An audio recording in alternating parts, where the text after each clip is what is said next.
और जल्दी ही वे सब मेंशन की ओर रवाना हो चुके थे।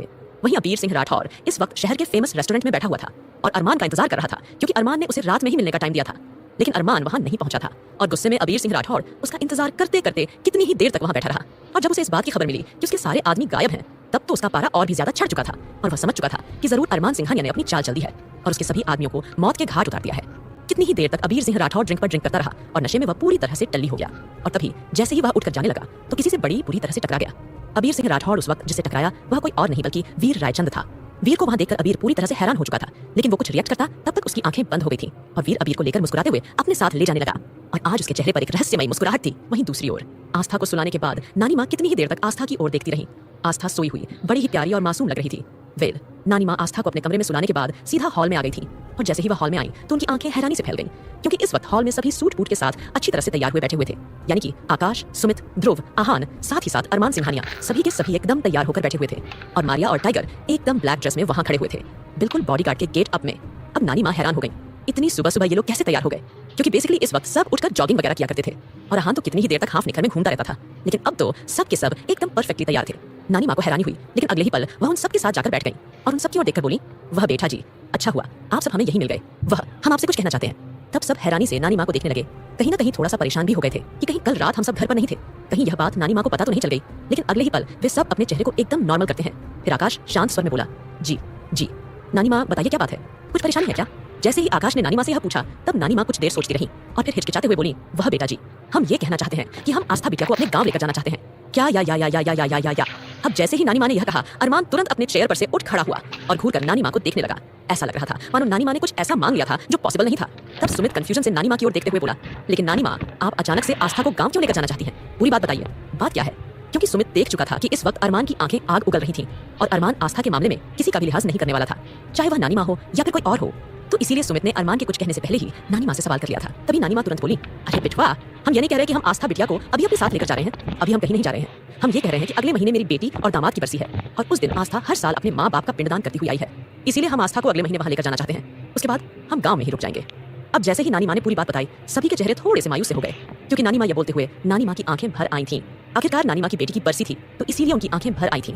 आहान तुरंत अपनी जगह से उठ खड़ा हुआ और नानी माँ को उसने गले से लगा लिया और दिलासा देते हुए बोला, नानी माँ, आप रोना नहीं, आप मुझे उदास बिल्कुल भी अच्छी नहीं लगती हैं, प्लीज आप हमेशा मुस्कुराती रहिए ना, प्लीज। ऐसा बोलकर आहान नानी माँ को शांत करने लगा।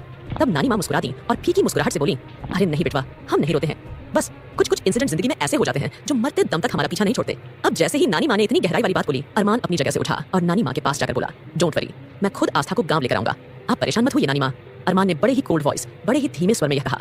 तब नानी माँ मुस्कुरा दी और अरमान के सर पर हाथ रखते हुए बोली, जीते रहो बेटा, जीते रहो, वरना हम कब से ऐसी बात को लेकर परेशान हो रहे थे कि ना जाने आप इजाजत देंगे या नहीं देंगे, लेकिन अब आप तो, आपने हमारी सारी परेशानी दूर कर दी। ऐसा बोलकर नानी माँ मुस्कुरा दी। तभी दादाजी की आवाज आई, अरे तुम सब के सब आज इतनी सुबह सुबह तैयार हो गए, माजरा क्या है? और ध्रुव, तुम तो अपने फ्लैट में रुकने वाले थे ना, और ये नालायक आज भी तुम्हारे साथ रुकने वाला था। अब दादाजी के सवाल पर दोनों हड़बड़ा गए और तब ध्रुव हड़बड़ाहट में बोला, हाँ दादाजी रुकने वाले तो हम मेरे फ्लैट में ही थे, लेकिन यह आहान नहीं माना और रात को ही यह मुझे यहाँ लेकर आ गया और अब सुबह सुबह हमें एक्चुअली जरूरी काम है तो बस इसीलिए हम सब तैयार हैं, हम सब एक साथ जा रहे हैं।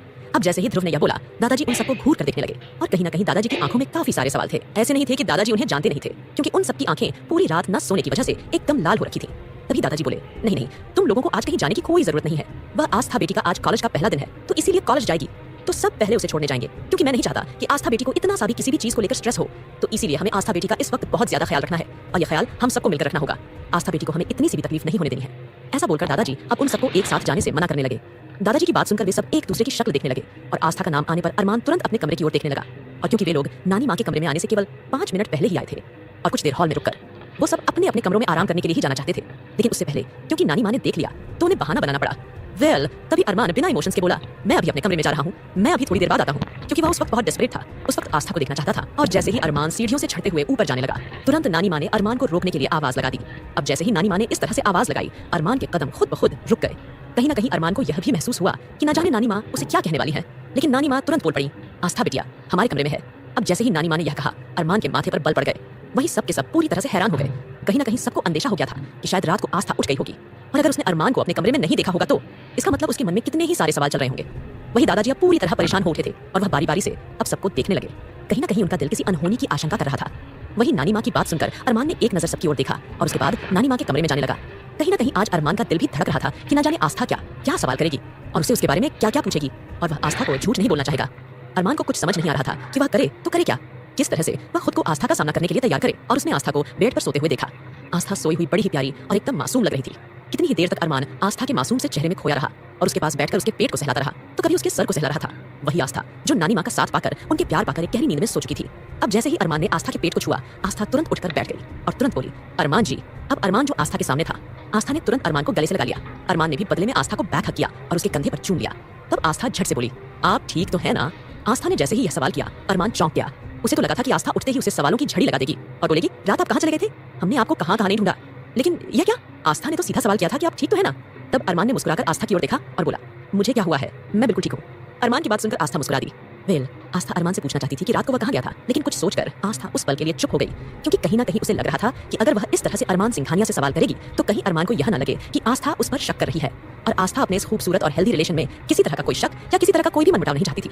वेल, तब आस्था अरमान से थोड़ा सा अलग हटकर बैठी और कुछ सोचते हुए बोली, ओह शीट, हम तो भूल ही गए, आज तो हमें कोलाज भी जाना है, हमें देर हो जाएगी। मुझे लगता है कि हमें अभी से तैयार हो जाना चाहिए। आस्था की बात सुनकर अरमान ने केवल बिना किसी इमोशंस के उसकी तरफ देखा, क्योंकि अरमान का इरादा आस्था के साथ टाइम स्पेंड करने का था। वह नहीं चाहता था कि आस्था कॉलेज जाए, लेकिन अभी आस्था को सीधे सीधे वह मना भी नहीं कर सकता था, क्योंकि उसी ने उसे कॉलेज जाने की इजाजत दी थी और पहले भी आस्था ने कॉलेज ज्वाइन किया था। लेकिन अरमान ने केवल 2 से 3 दिनों के अंदर अंदर ही उसका कॉलेज जाना बंद करवा दिया था। लेकिन अभी अगर वह ऐसा करता है तो शायद आस्था को कुछ खास यह पसंद ना आए। इसीलिए अरमान ने एक हल्की सी स्माइल देकर और बोला कि वह जल्दी से तैयार हो जाए, वह खुद उसे छोड़ने के लिए जाएगा। अब जैसे ही अरमान ने यह कहा, आस्था खिल उठी और फटाफट से वह अपने कमरे में जाने लगी। वहीं अरमान आस्था से मिलने के बाद सीधा एक बार फिर से हॉल में आ गया। नानी को गांव में लेकर जाने वाली बात दादाजी को भी बता दी थी। दादाजी भी मुस्कुरा उठे और खुश होकर बोले, कि बहन जी, अगर आपको बुरा ना लगे तो क्या हम आपके गांव आ सकते हैं। अब नानी माँ यह सुनकर मुस्कुराने लगी और बोली, अरे भाई साहब, ये तो आपका बड़प्पन है कि आप हमारे गांव में आना चाहते हैं। हमारे गांव के तो भाग ही खुल जाएंगे, इतने अमीर लोग वहां आएंगे तो। और क्यों नहीं आएंगे, आपका अपना घर है। क्योंकि जब से नानी माँ सिंघानिया मेंशन में आई थी, तब से नानी माँ ने दादाजी को पिशाच, भूत की इतनी सारी कहानियां सुनाई थी और इतनी सारी औरतों के बारे में बातें बताई थी, तो जिसकी वजह से दादाजी भी गांव में जाने के लिए एक्साइटेड थे। और वहां जाकर उस पिशाच वाले भूत को, पिशाच वाले पेड़ को, साथ ही साथ उन सब लेडीज को जिन्होंने नानी माँ से झगड़ा किया था, जिनके किस्से नानी माँ हर रोज दादाजी को सुनाती हैं, तो वो सब कुछ अपनी आंखों से देखना चाहते थे। जिनके किस्से नानी माँ हर रोज दादाजी को सुनाती थी, वे सब कुछ अपनी आंखों से देखना चाहती थी। नानी माँ मुस्कुराकर सबकी ओर देखते हुए बोली, बल्कि हम तो कहते हैं, आप शहर के लोगों ने गांव की ताजी हवा कहाँ देखी है, क्यों ना अगले महीने आप सभी हमारे गांव का चक्कर लगाइए। नानी माँ के बोलते ही आहान और ध्रुव दोनों ने नारा लगा दिया, हिप हिप हुर्रे, गांव में तो हमें बहुत मजा आएगा। थैंक यू सो मच नानी माँ। आहान ने कहा, हम तो मौका देख रहे थे कि कब आप हम सबको इनवाइट करें। इतना बोलकर आहान ने नानी माँ के माथे को चूमा और नानी माँ थोड़ी सी शर्माने लगी। फिर नानी माँ की नजर बिना किसी भाव के दूर खड़े मारिया और टाइगर पर गई। तुरंत नानी माँ मारिया के पास पहुंची और उसके गालों को प्यार से छूते हुए बोली, अरे बिटिया, तुम क्यों इतनी उदास खड़ी हुई हो, तुम्हें भी आना है। इतना बोलकर नानी माँ ने मारिया को भी इनवाइट कर दिया। अब मारिया के चेहरे पर हल्की सी मुश्किल से दिखने वाली मुस्कुराहट थी। दूसरी ओर आस्था जल्दी ही अपने कमरे में जाकर तैयार होने लगी। नहाकर जैसे ही आस्था फटाफट बाहर निकली और तौलिए से अपने गीले बालों को सुखाने लगी, अरमान ने पीछे से आकर उसे पकड़ लिया और उसकी गर्दन पर अपने होंठ रखते हुए बोला, क्या हुआ, क्या तुम मुझसे सवाल नहीं करोगी कि कल रात कहाँ था। कहीं ना कहीं अरमान समझ चुका था कि आस्था को पता है कि वह कमरे में नहीं था, तभी तो वह नानी माँ के कमरे में गई थी। लेकिन आस्था के कोई सवाल न पूछने पर अरमान हैरान था और वह खुद को रोक नहीं पाया। उसने आस्था से पूछ ही लिया, क्या हुआ, क्या वह कोई सवाल नहीं करेगी कि कल रात कहाँ गया था। अरमान की बात सुनकर आस्था हल्का सा मुस्कुराई और पीछे घूमकर अपने हाथ अरमान के गले में डाल दिए। उसकी प्यारी सी मुस्कुराहट देते हुए बोली, हमें पता है कि आप कल रात कमरे में नहीं थे, लेकिन हम वह टिपिकल बीवी नहीं है जो अपने पति पर शक करेंगी। हमें आप पर पूरा भरोसा है। अगर आप कहीं गए होंगे तो किसी जरूरी काम से ही गए होंगे, और सबसे बड़ी बात, हमारी आंख खुलने के बाद आप हमारी आंखों के सामने थे, तो हमें आपसे किसी तरह का कोई सवाल नहीं करना है, क्योंकि हम आप पर खुद से भी ज्यादा भरोसा करते हैं। अरमान की बात खत्म होते ही उसके चेहरे पर एक शानदार मुस्कुराहट थी। आस्था की ये बातें अरमान को इस बात का एहसास दिला रही थी कि आस्था उससे कितना प्यार करती है, कितना उस पर भरोसा करती है। जल्दी ही अरमान ने आस्था को कमर से कसकर पकड़ लिया और उसके बाद उसने अपने होंठ आस्था के होंठों से जोड़ दिए और स्मूथली किस करने लगा। आस्था भी अरमान का प्यार पाकर सब कुछ भूल गई थी, लेकिन 5 से 10 मिनट बाद आस्था को एहसास हुआ कि अगर वह इसी तरह अरमान के साथ प्यार करती रही तो पक्का आज वह फिर कोलाज के लिए लेट हो जाएगी। जैसे तैसे उसके पति ने उसे कोलाज भेजने के लिए माना है और आस्था इस मौके को हाथ से नहीं गंवाना चाहती थी, क्योंकि आस्था के लिए अपना पूरा अतीत जानने की और अपने अपराधी को जानने की उत्सुकता और बढ़ चुकी थी। आस्था ने कसम खाई थी कि जिस किसी ने भी उसकी नानी माँ की जिंदगी में अंधकार भरा, उसके पूरे बचपन को छीना, उसके माँ बाप को बेरहमी से मार डाला, उस इंसान को वह ढूंढेगी और उसे ऐसी सजा देगी जिसके बारे में कोई सोच भी नहीं सकता। जल्दी ही आस्था ने अरमान को थोड़ा सा धक्का दिया और सीधी खड़ी हो गई। आंखें मटकाते हुए बोली, ये आप क्या करने लगे हैं? आपने देखा नहीं, हमें कॉलेज के लिए लेट हो रहा है और आप हमें इन सब चीजों में फंसा रहे हैं। इन सब चीजों का मतलब आस्था का किस करने से था। तभी अरमान आस्था की ओर देखकर शरारती अंदाज में बोला, अच्छा, मैं आपको किन सब चीजों में फंसा रहा हूँ, क्या आप मुझे बताएंगी? जैसे ही अरमान ने आस्था को छेड़ने के लिए यह बोला, आस्था के गाल एकदम लाल हो गए और अरमान आस्था के लाल गालों को देखकर जोरों से हंसने लगा। आस्था ने आज पहली बार अरमान को इस तरह खुलकर हंसते हुए देखा था। अरमान इस वक्त हैंडसम और डैशिंग लग रहा था। आस्था कितनी देर तक अरमान की हंसी में खो गई थी और मन मन में बोली, काश ये हमेशा इसी तरह से हंसते रहे और उनकी जिंदगी में कभी कोई परेशानी ना हो। अरमान ने देखा कि आस्था उसे देख रही है। उसने तुरंत हंसना बंद कर दिया और अपना सर हल्का खुजलाते हुए इधर उधर देखकर बोला, आप तैयार होकर नीचे आ जाइए, मैं आपका इंतजार कर रहा हूँ। इतना बोलकर अरमान फटाक से उस कमरे से बाहर निकल गया। आस्था सोचने लगी, अरे वाह, ये कैसा पति है मेरा, हंसने पर भी शर्माता है। यह बोलकर आस्था मुस्कुराने लगी और फटाफट से अपने बालों को कंघी करने लगी। वहीं दूसरी ओर रश्मि, आकाश, सुमित, ध्रुव, आहान, दादाजी और नानी माँ सभी आस्था का इंतजार कर रहे थे, क्योंकि वे सब आस्था को कोलाज छोड़ने जाना चाहते थे। वे अच्छी तरह जानते थे कि आस्था के लिए यह कितनी बड़ी बात है। दादाजी ने पहले दिन ही आस्था के सपने की गहराई के बारे में जान लिया था कि वह किस तरह से बेताब होकर अपना सपना पूरा करना चाहती है, और अब तो आस्था के साथ एक और खुशी जुड़ी हुई थी, तो सभी हर तरह से उसे खुश रखना चाहते थे, आस्था की पूरी तरह से केयर करना चाहते थे। जैसे ही आस्था तैयार होकर नीचे आई और उसने उन सबको इस तरह तैयार देखा तो वह कंफ्यूज हो गई और एक्साइटेड होकर बोली, आप सब कहीं जा रहे हैं और इतनी जल्दी जल्दी आप सब तैयार हो गए? तभी आहान चुलबुलेपन में बोला, अरे भाभी, हम आपको छोड़ने के लिए जा रहे हैं। तब आस्था कंफ्यूजन से बोली, लेकिन देवर जी, हम कोलाज जा रहे हैं, हम कहीं जंग पर थोड़ी ना जा रहे हैं कि आप सब हमें छोड़ने के लिए आ रहे हैं, और हम कोई छोटे बच्चे हैं क्या? आप सब तो हमें इस तरह की फीलिंग करवा रहे हैं मानो हम बहुत छोटे बच्चे हैं, और हमारा आज स्कूल का पहला दिन है कि पूरा परिवार छोड़ने के लिए जा रहा है। आस्था के यह बोलते ही दादाजी मुस्कुरा दिए और सॉफ्ट वॉइस में बोले, मेरी बच्ची, हमारे लिए तो आप छोटी बच्ची ही हैं, और हम सबका मन है आपको छोड़ने जाने का, बस हमने कह दिया तो कह दिया, हम भी आपके साथ चल रहे हैं, बस। अब दादाजी की बात सुनकर आस्था ने दादाजी को गले से लगा लिया और सब नानी माँ का आशीर्वाद लेकर बोली, ठीक है, आप सब चलिए, लेकिन आप सब हमें लेने नहीं आएंगे, क्योंकि वापसी में हम रौनक और राधिका दीदी के साथ आएंगे। आस्था के यह बोलते ही सब हैरानी से आस्था को देखने लगे। वहीं रौनक का नाम आते ही आहान के दिल में कुछ गुदगुदी सी हुई और वह तुरंत एक्साइटेड होकर बोला, रौनक, उस आफत हवाई के साथ। लेकिन भाभी, वो तो मेंशन से चली गई है ना, तो आप उस हवाई को जाकर लेकर क्यों आना चाहती हैं? तभी आस्था आहान को टोकते हुए बोली, वो हम आपको बाद में बताएंगे। आहान जी, अभी फिलहाल हमें देर हो रही है, प्लीज आप हमें कॉलेज के लिए छोड़कर आइए। इतना बोलकर आस्था ने एक नजर पति की ओर देखा। अरमान तो पहले ही आस्था के साथ जाने के लिए पूरी तरह से रेडी था, और अरमान जल्दी आस्था को अपनी शानदार गाड़ी में बिठाया और बाकी सब अपने अपने अलग अलग गाड़ियों में जाने लगे। वहीं आस्था बिल्कुल अरमान से चिपक कर बैठी हुई थी। वहीं अरमान को पहली बार आज वह सीन याद आया जब आस्था पहली बार उसके साथ गाड़ी में बैठी थी, और आस्था एक तरफ खिड़की से बिल्कुल चिपक कर बैठी हुई थी, और अरमान और आस्था के बीच में इतनी जगह थी कि आराम से 2 से 3 आदमी आराम से वहां बैठ सकते थे। लेकिन आज तो आस्था खुद ब खुद अरमान से इस तरह से चिपक कर बैठी हुई थी कि इतनी सी भी हवा पास होने की जगह नहीं थी।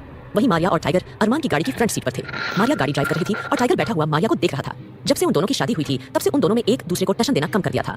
हालांकि पहले वे एक दूसरे को अपनी ताकत आजमाते थे, एक दूसरे से ज्यादा ताकतवर होने का दावा करते थे, और एक दूसरे से कंपटीशन करते करते कितने ही लोगों की जान ले लिया करते थे। लेकिन शादी होने के बाद दोनों खुद को इक्वल समझने लगे थे, और दोनों के बीच ना चाहते हुए भी एक मजबूत रिश्ता बन चुका था जो कभी भी नहीं टूटने वाला था।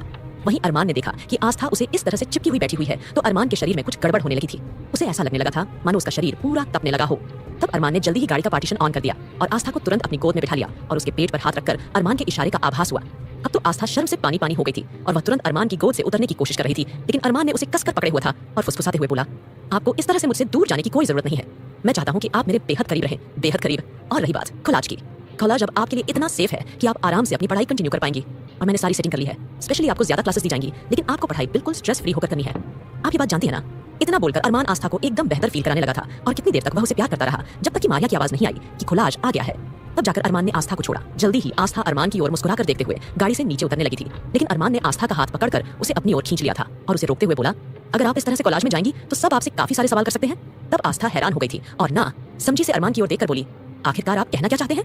हमने कपड़े तो अच्छे पहने, ठीक है, कोई प्रॉब्लम नहीं है, कोई आपको ऐसा क्यों लग रहा है कि सब लोग हमें ही देखेंगे? तब अरमान ने आस्था की गर्दन की ओर इशारा किया, जहां पर अरमान के प्यार करने की वजह से एक बड़ा सा लाल निशान बन गया था। अब जैसे ही आस्था को अरमान ने अपने फोन की स्क्रीन में उसकी नेक पर बने हुए मार्क्स को दिखाया, आस्था हैरान हो गई थी और वह मुंह फुलाते हुए अरमान को देखकर बोली, ये क्या किया आपने? हाँ, हमारे पास तो कुछ है भी नहीं, हम इसे कवर कैसे करेंगे? आप यह क्या करते हैं? आप सच में आप बहुत बुरे हैं। इतना बोलकर आस्था ने मुंह फुला लिया था और अपने हाथों को अपने सीने पर बांध लिया था, जिस तरह से कोई छोटा बच्चा मुंह फुलाता है। आस्था इस तरह से करती हुई बड़ी ही प्यारी और क्यूट लग रही थी। वहीं अरमान तुरंत थोड़ा सा आगे आया और आस्था के दुपट्टे को अच्छे से उसने आस्था की नेक से लेकर गर्दन तक गोल गोल कवर कर दिया था, जिससे अब आस्था का कोई भी निशान दिखाई नहीं दे रहा था। तब अरमान धीमी आवाज में बोला, आपको बस कुछ नहीं करना है, आपको बस अपना दुपट्टा इस तरह से रखना है, कोई प्रॉब्लम नहीं होगी, और उसके बाद हम आपका यह मार्क्स घर जाकर छुपा सकते हैं, और अगर आप चाहे तो कुछ नए मार्क्स भी बना सकते हैं। जैसे ही अरमान ने थोड़ी सी शरारत भरे लहजे में यह कहा, आस्था की आंखें फैल गई थी और फिर अरमान की ओर देखकर नाखुश होकर बोली, आप बहुत बदमाश हो गए हैं। आप जानते हैं, आप जब पहले वाले थे ना, पहले वाले खड़ूस, एरोगेंट, एकदम खतरनाक से अरमान सिंघानिया, आप ना वही ठीक थे, कम से कम आप ऐसी हरकत तो नहीं करते थे। यह बोलकर आस्था अरमान को देखने लगी थी।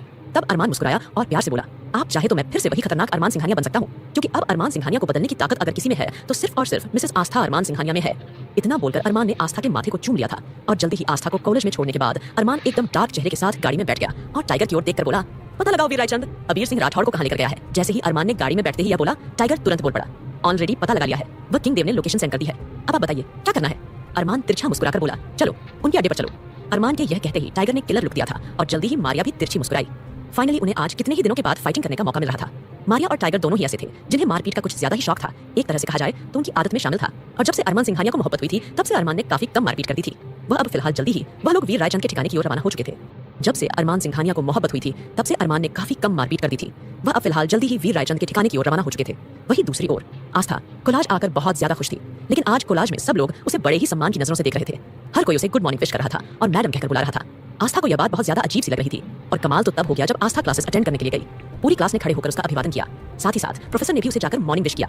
आस्था की हैरानी का कोई ठिकाना नहीं था और उसे समझने में देर नहीं लगी कि उसके प्रिय पतिदेव ने पहले ही सबको बता दिया था कि यह मैडम जो कॉलेज में पढ़ने के लिए आ रही है वह आखिरकार कौन है। आखिरकार उसे कॉलेज का नया मालिक अरमान सिंघानिया था। तो सब आस्था को बड़ी ही रिस्पेक्ट दे रहे थे। अरमान ने बड़े ही कोल्ड वॉइस में सबको समझा दिया था कि आस्था को इतनी सी भी परेशानी नहीं आनी चाहिए।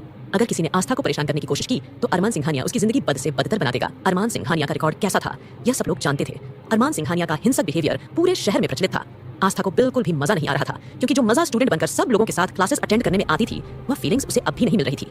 लेकिन यहाँ तो आस्था को बिल्कुल मालिकों वाली फीलिंग मिल रही थी। आस्था का पढ़ाई में बिल्कुल भी दिल नहीं लग रहा था। आस्था कितनी देर तक मायूस सी बैठी रही, लेकिन फिलहाल वह कुछ नहीं कर सकती थी क्योंकि उसके पति ने उसे कॉलेज जाने की परमिशन दी थी। यही उसके लिए बहुत बड़ी बात थी और आस्था हर हाल में डॉक्टर बनना चाहती थी। इसलिए आस्था ने सारी चीजों को साइड में रखा और अच्छे से अपनी पढ़ाई पर कंसंट्रेट करने लगी। उसने डिसीजन ले लिया था कि जल्द से जल्द वह डॉक्टर बनेगी और उसके बाद वह उस इंसान को ढूंढेगी जिस इंसान ने उसकी जिंदगी तबाह और बर्बाद कर दिया है। अब आस्था को सब कुछ बोरिंग तो लग रहा था, लेकिन फिलहाल उसने जल्दी ही अपना कॉलेज खत्म कर लिया था और जैसे ही वह क्लास से बाहर निकली तुरंत रौनक उससे आकर गले से लिपट गई थी, क्योंकि रौनक और आस्था दोनों ही अलग अलग क्लासेस में थी। हालांकि अबीर सिंह राठौड़ जिस वक्त पढ़ाने के लिए आया था उस वक्त उनकी क्लासेस कुछ पल के लिए एक कर दी गई थी, लेकिन अब सब कुछ चेंज हो चुका था। अब रौनक को सामने देखकर आस्था के चेहरे पर बड़ी सी मुस्कुराहट आ गई थी। रौनक ने आकर सीधा आस्था को गले से लगाते हुए कहा, तुम जानती हो क्या क्या हुआ है? राधिका दीदी को एक बहुत बड़ी सॉफ्टवेयर कंपनी में जॉब मिल गई है। राधिका दीदी बहुत ज्यादा खुश हैं और इसीलिए उन्होंने मुझे तुम्हें भी साथ लाने के लिए कहा है। तुमने अरमान भाई से बता दिया था ना? अब जैसे ही रौनक ने चहकते हुए यह पूछा, आस्था एक्साइटेड होकर बोली, हाँ हाँ हमने उन्हें बता दिया है और उन्होंने हमें जाने की इजाजत भी दे दी है। हालांकि वह मारिया जी को भी हमारे साथ भेजना चाहते थे, लेकिन उनका आज कुछ जरूरी काम आ गया तो इसलिए वो मारिया जी को साथ लेकर गए हैं, लेकिन फिर भी हमारे साथ कुछ गार्ड्स चलेंगे। तब रौनक तपाक से बोली, अरे फिकर नॉट, तुम्हारे पति ने तुम्हें जाने की इजाजत दे दी, यही बहुत है। अभी फिलहाल चलो चलते हैं। अब चलो फटाफट से चलते हैं। और हाँ, तुम्हारी जानकारी के लिए बता दूं, तुम्हारे पतिदेव ने ऑलरेडी लोकेशन मुझे भेज दिया कि हम यहाँ जाकर पार्टी कर सकते हैं। और वैसे भी यार उस दिन जो हमसे मिस्टेक हुई थी उसके बाद तो मैं भी किसी तरह का कोई रिस्क नहीं लेना चाहती हूँ। यार बाल बाल बचे थे उस दिन, तुम्हें याद है ना? ऐसा बोलकर रौनक आस्था को उस दिन की याद दिलाने लगी थी जिस दिन वह आइसक्रीम पार्लर में आइसक्रीम खाने के लिए गई थी। लेकिन बदकिस्मती से उस वक्त कुछ लड़के आस्था के साथ बदतमीजी कर बैठे थे। आस्था अरमान का कंसर्न अच्छी तरह से समझ रही थी। सिर्फ आस्था ही नहीं बल्कि हर कोई अरमान का कंसर्न अच्छी तरह से समझ रहा था। तभी आस्था ने मुस्कुराते हुए बोला, ठीक है कोई मसला नहीं है, लोकेशन कोई भी हो उससे क्या फर्क पड़ता है, हमें तो मतलब पार्टी से है ना। अब चलो, फाइनली हम लड़कियों को एक साथ कुछ पल अकेले गुजारने का मौका मिलेगा। और रश्मि दीदी को मैंने फोन कर दिया है, वह सीधा लोकेशन पर पहुंच जाएंगी और मुझे लगता है कि हमें भी अब चलना चाहिए क्योंकि हमें किसी तरह का कोई रिस्क नहीं लेना चाहिए। तब आस्था मुस्कुरा देती है और साथ ही साथ इस बात से भी खुश हो रही थी कि अरमान उसकी कितनी ज्यादा फिक्र कर रहा है। वह उसके साथ नहीं है लेकिन फिर भी उसका ख्याल रख रहा है। अरमान को उसकी सेफ्टी की चिंता है तो आस्था के चेहरे पर अपने आप ही मुस्कुराहट आ गई थी। अरमान ने कहीं और नहीं बल्कि सुमित के होटल में ही उन्हें पार्टी करने का एडवाइस दिया था, क्योंकि अरमान नहीं चाहता था कि आस्था या रौनक या राधिका कोई भी कहीं भी बाहर न जाए। रौनक भी अरमान को जीजू कहकर बुलाती थी तो इसीलिए अरमान को उनकी भी फिक्र हो रही थी और आस्था की बहन की जगह ही रौनक को देख रहा था। तो सबकी सेफ्टी का ध्यान में रखते हुए अरमान ने उन लोगों को अच्छे से पार्टी करने की इजाजत सुमित के होटल में दी थी। इसलिए बेफिक्र होकर वह मारिया को अपने साथ लेकर चला गया था, क्योंकि सुमित के होटल में ऑलरेडी वहां पर काफी सारी सिक्योरिटीज का अच्छे से इंतजाम है और सुमित को भी उसने इस बात के बारे में इन्फॉर्म कर दिया था। इसीलिए सुमित ने उन लोगों के लिए स्पेशल अरेंजमेंट्स भी करवाए थे और खुद वहां उनके सामने ना जाने का उसने डिसीजन लिया था, क्योंकि सुमित को अभी यह नहीं पता था कि पार्टी राधिका दे रही है। राधिका की जॉब लगने की खुशी में पार्टी हो रही है। उसे तो पता था कि आस्था सुमित के होटल में आने वाली है, तो इस बात से वह खुश था। अब जल्दी ही रौनक सुमित के साथ होटल की ओर रवाना हो चुकी थी और तब तक राधिका ने रश्मि को भी लोकेशन सेंड कर दी थी और वह दोनों भी वहां पहुंच चुकी थी। आस्था और रश्मि ने फोन पर डिस्कस कर लिया था कि वह होटल सुमित का है। इसका जिक्र वह राधिका और रौनक से नहीं करेगी क्योंकि शायद यह राधिका को अच्छा न लगे। वहीं दूसरी ओर एंजल ने डिंपल के साथ पूरा शहर घुमाया और अब दोनों काफी ज्यादा थक गई थी। तब उन्होंने भी खाना खाने के लिए शहर के बेस्ट होटल में ले आती हैं। डिंपल एंजल पर रोब जमाने के लिए उसे लेकर गई थी ताकि वह एंजल को इस बात के बारे में एहसास करा सके कि वह कितनी महंगी जगह से खाना खिलाने के लिए लेकर आई है। वहीं दूसरी ओर प्रियंका इस वक्त अपने बॉयफ्रेंड के साथ गार्डन में बैठी हुई थी और उसने उसके कंधे पर सिर रखा हुआ था और मधोशी भरी आवाज में बोली, क्या हुआ? तुम कल सिंघानिया मेंशन गए थे ना, क्या हुआ? कुछ समझ में आया तुम्हें? कल जब आस्था ने नानी माँ के कमरे में किसी की परछाई देखी थी तो वह परछाई किसी और की नहीं बल्कि प्रियंका के बॉयफ्रेंड की थी, क्योंकि राघव आस्था को अगवा करने से पहले पूरे सिंघानिया मेंशन को देखना चाहता था कि कौन सा कमरा कहाँ है, क्योंकि आस्था को कोलाज के आने जाने वाले रास्ते में अगवा करना नामुमकिन था, क्योंकि आस्था के साथ कितनी सारी सिक्योरिटी चला करती थी ये वह जानता था। तो इसीलिए राघव ने सबसे पहले सिंघानिया मेंशन को देखने का फैसला किया था कि आखिरकार मेंशन कैसा है। क्या मेंशन से आस्था का अपहरण करना आसान है? लेकिन मेंशन में भी काफी ज्यादा सिक्योरिटी थी। लेकिन उस वक्त क्योंकि अरमान सिंघानिया 10 से 12 लोगों को काटने में बिजी था तो इसीलिए उस दिन आधे से ज्यादा लोग अरमान सिंघानिया के साथ गए थे, तो सिक्योरिटी थोड़ी कम थी और मौका देखकर राघव वहां घुस चुका था। लेकिन वक्त रहते आस्था ने उसे देख लिया और आस्था को उसने वहां देख लिया था और वह वहां से जिस रास्ते से आया था उस रास्ते से वापस निकल भी गया था। यह बात उसने प्रियंका को बता दी थी। प्रियंका आग बबूला हो उठी थी क्योंकि राघव के चेहरे पर मायूसी साफ नजर आ रही थी। तभी प्रियंका के दिमाग में एक आइडिया आया और वह शातिर अंदाज में बोली, जब से आस्था की शादी हुई है तब से मैं बिल्कुल पागल सी हो गई हूँ, इसलिए ठीक से कुछ प्लान नहीं कर पा रही हूँ। मैं अब कॉलेज भी ज्वाइन करना चाहती थी लेकिन आस्था की वजह से मैंने कॉलेज भी ज्वाइन नहीं किया, लेकिन लगता है मुझे अब कॉलेज ज्वाइन करना होगा। तुम फिक्र मत करो, आस्था को अगर हमारे जाने वाले रास्ते से अगवा नहीं कर सकते हैं तो आस्था को हम उसके कॉलेज से अगवा कर सकते हैं। मैं कुछ ना कुछ ऐसा चक्कर चलाऊंगी कि तुम आस्था को कॉलेज के अंदर से ही अगवा कर लेते हैं। हम कोई ना कोई प्लान बना लेंगे। यह बोलकर प्रियंका कुछ सोचने लगी और राघव तिरछा मुस्कुरा दिया था। वही दूसरी ओर अरमान सिंघानिया जैसे ही वीर रायचंद के ठिकाने पर पहुंचा तो वह हैरान हो गया था, क्योंकि वहां पर काफी सारे सिक्योरिटी गार्ड्स मौजूद थे। शायद कहीं ना कहीं वीर और वसुंधरा को इस बात का अंदाजा था कि अरमान शांत नहीं बैठेगा। यह प्लान उन्होंने अमरीश को बिना बताए बनाया था, क्योंकि वह जानते थे कि अमरीश कितना ज्यादा कमजोर और डरपोक इंसान है। अगर अमरीश में थोड़ा बहुत भी दम होता है तो आज से कई सालों पहले वह वसुंधरा यानी किसी औरत का इस्तेमाल नहीं करता अभिमान को बर्बाद करने के लिए, लेकिन उसमें सीधे सीधे सामने से कुछ भी करने की ताकत और हिम्मत दोनों ही नहीं थी। इसलिए वीर ने अपनी मां वसुंधरा के साथ ही प्लान बनाया था कि सबसे पहले वह अबीर सिंह राठौड़ की जान लेंगे, क्योंकि जब से उन्हें पता चला था कि अबीर सिंह राठौड़ अरमान और आस्था का दोस्त बन चुका है तो उन्हें लगा था कि अरमान की ताकत और ज्यादा बढ़ चुकी है और उन्हें अरमान की ताकत बढ़नी नहीं बल्कि पूरी तरह से घटानी है। इसलिए उन्होंने सबसे पहले अबीर को ही रास्ते से हटाने का फैसला किया था। अबीर सिंह राठौड़ के बारे में उन्हें पता चल चुका था कि अबीर सिंह राठौड़ इस वक्त एक रेस्टोरेंट में बैठा हुआ है और अरमान का इंतजार कर रहा है, और उस वक्त वह अपने साथ कुछ ज्यादा सिक्योरिटी गार्ड्स लेकर भी नहीं आया था और उसने अपने सेक्रेटरी अजीत को और कुछ आदमियों को उन लोगों की सेफ्टी में लगा रखा था जिन लोगों की अरमान ने जान ली थी। लेकिन क्योंकि अरमान वहां नहीं आया तो गुस्से में उसने काफी ज्यादा ड्रिंक कर ली थी और वीर रायचंद ने इस बात का फायदा उठाकर उसे अगवा कर लिया था। वही टाइगर और मारिया इतने सारे आदमियों को सामने देखकर तिरछा सा मुस्कुराए। उन्हें तो ऐसा लग रहा था मानो उन्हें आज भरपेट खाना खाने को मिलेगा। अरमान ने अपना गॉगल्स उतारकर अपने कोट की जेब में रखा और एक नजर टाइगर एक नजर मारिया की ओर देखकर बोला, जाओ जाकर अपना अपना शिकार करो और तब तक मैं अपना शिकार करता हूँ। ऐसा बोलकर अरमान आगे बढ़ने लगा था। तभी कितने सारे आदमी अरमान मारिया टाइगर की तरफ बढ़ रहे थे, लेकिन अरमान तक एक भी आदमी नहीं पहुंच पा रहा था। रास्ते में से कभी टाइगर कभी मारिया उनकी हट्टी पसली तोड़कर उनकी गर्दन मरोड़कर अलग कर देते थे। अब अरमान धड़ल्ले से आगे बढ़ रहा था और जल्दी ही एक लात सामने वाले दरवाजे पर मारकर जैसे ही वह अंदर गया उसने देखा कि वसुंधरा और वीर राजा की तरह कुर्सी पर बैठे हुए थे और उनके ठीक सामने अबीर सिंह राठौड़ बेहोश पड़ा हुआ है। अबीर को वहां देखकर अरमान ने बिना किसी इमोशन के अबीर को देखा और अगले ही वीर रायचंद अरमान को अपने सामने देखकर थर थर कांपने लगा था। उसे तो बिल्कुल भी यकीन नहीं हो रहा था कि अरमान इस तरह से यहाँ आ जाएगा। वही वसुंधरा ने जैसे ही अरमान को देखा तो उसके चेहरे से भी पसीना निकलना शुरू हो चुका था। कहाँ तो अरमान से अपनी जान बचाने के लिए वसुंधरा ने पागल बनने का नाटक किया था, लेकिन यह क्या, अब तो वह रंगे हाथों पकड़ी गई थी।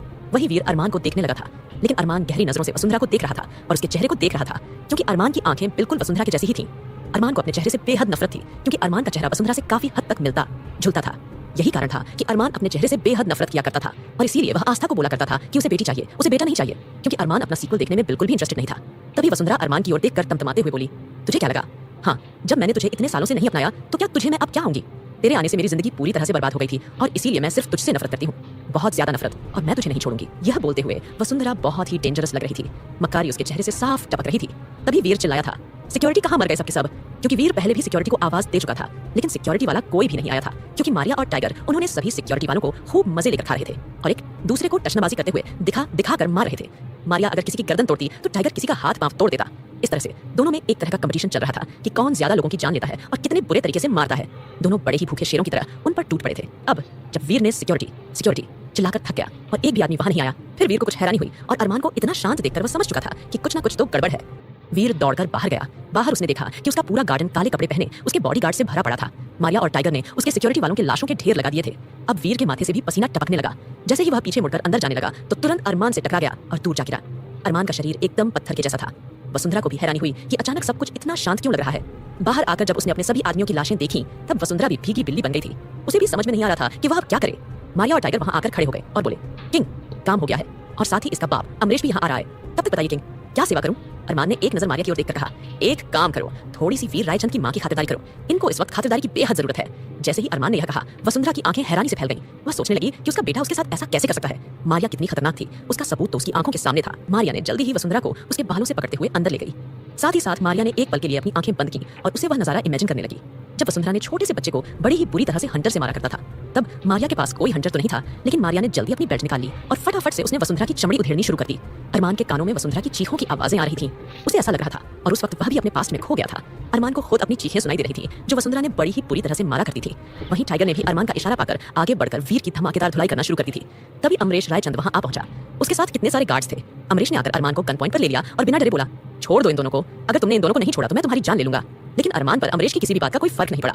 अमरीश ने तो सोचा था कि वह वीर को एक बार लेकर यहाँ से भाग जाएगा, उसके बाद वह एक बार फिर से पूरी तैयारी के साथ अरमान सिंघानिया पर हमला करेगा। लेकिन अब बिना अमरीश को बताए वसुंधरा और वीर ने जो यह चाल चली थी तो अब उन्हें उन दोनों पर ही गुस्सा आ रहा था। और जब अमरीश को यह लगा कि अब अरमान सिंघानिया उसके बेटे वीर को किसी भी कीमत पर नहीं छोड़ेगा, तब वह अकड़कर धमकाते हुए बोला, याद रखना अरमान, अगर तूने मेरे बेटे को नहीं छोड़ा तो मैं तेरे बाप की जान ले लूंगा।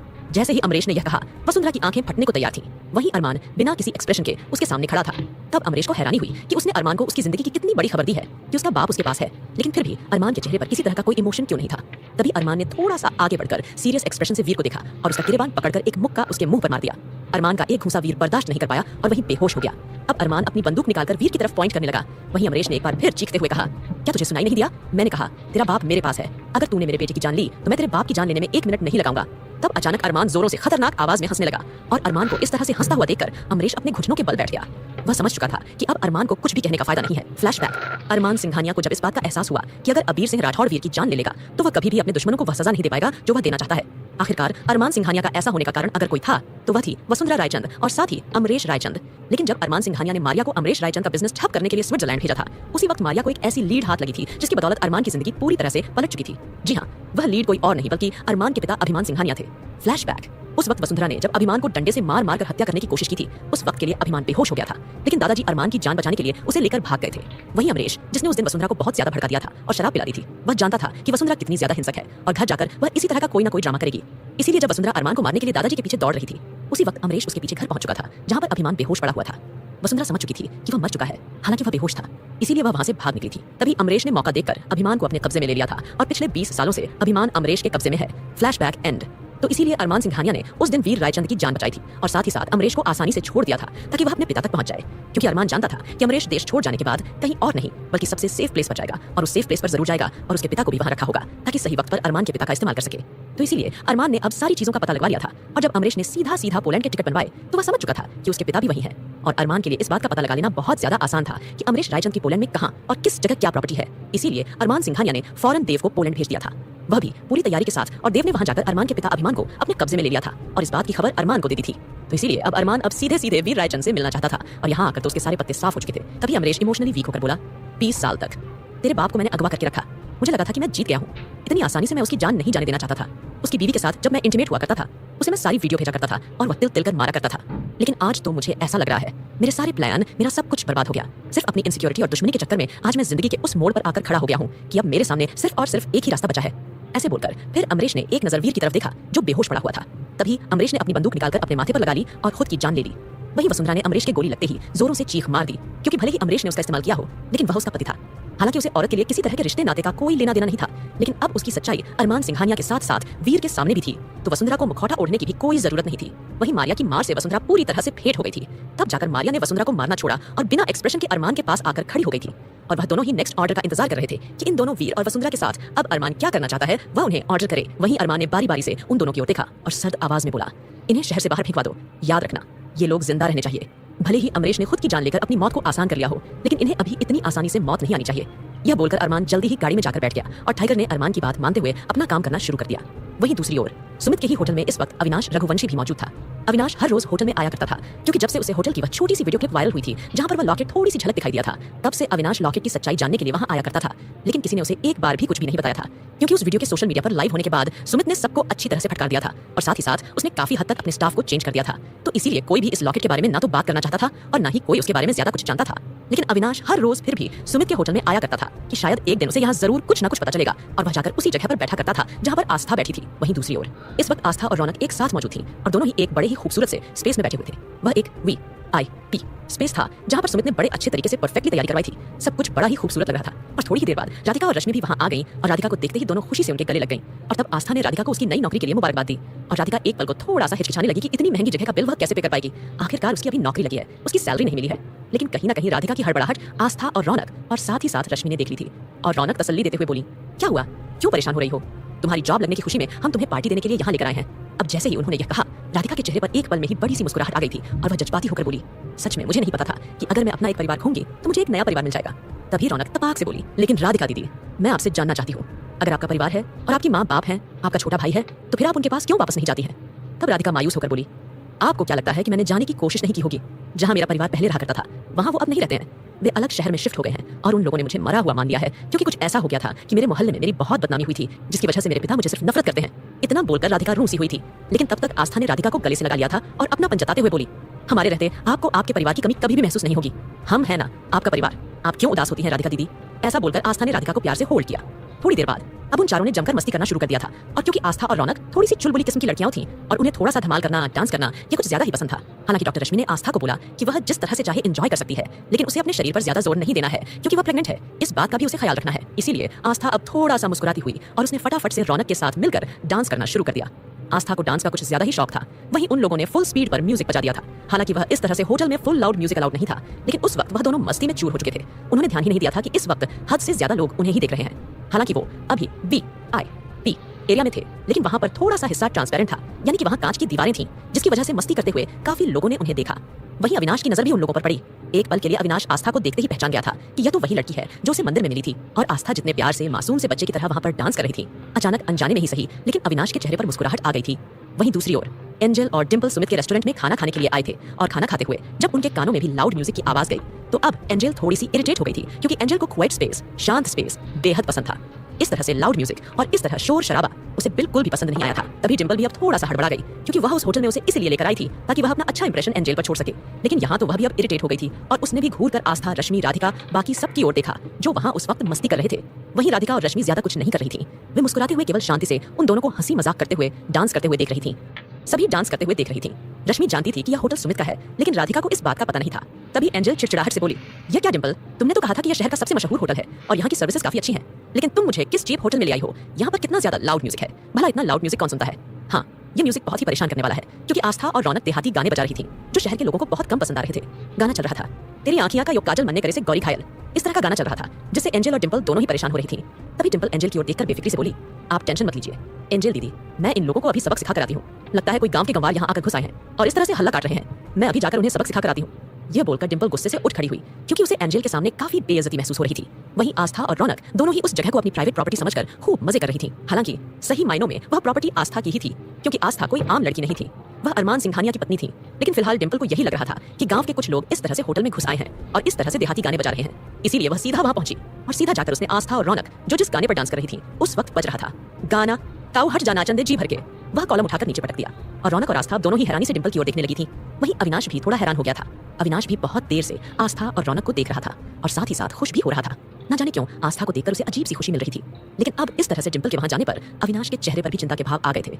वह भी घूर कर डिंपल को देखने लगा था। वहीं उस वक्त आस्था और रौनक जो पूरी तरह से मस्ती में डूबी हुई थी और देहाती गानों पर मस्ती से ठुमके लगा रही थी।